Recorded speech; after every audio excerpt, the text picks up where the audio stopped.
prayers for a man who touched the lives of all.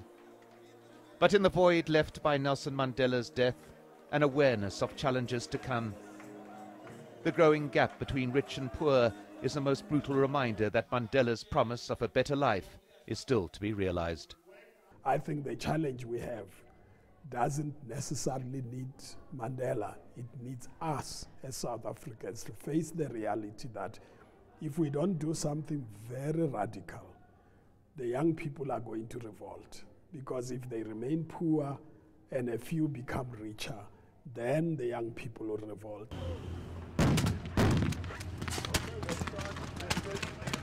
The fault lines within South African society have become all too clear in recent times.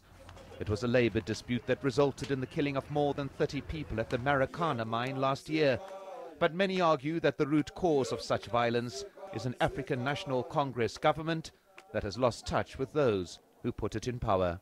If you look at what has been happening over the last few years in terms of public violence, you can see that we have many people who don't feel represented by those in government. And the resort to violence is because they don't feel they are heard.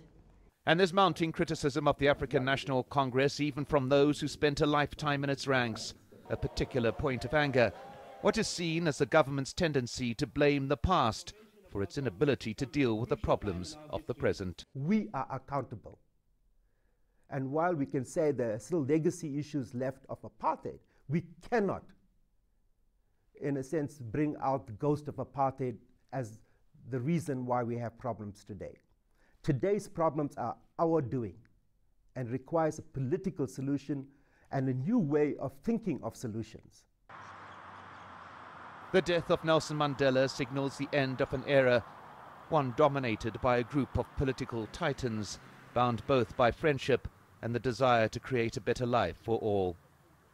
And as final preparations are made for Nelson Mandela's burial, there's a question still to be answered: whether a new generation of leaders is able to complete the work begun by those who are now gone. Mike Hanna, Al Jazeera, Johannesburg.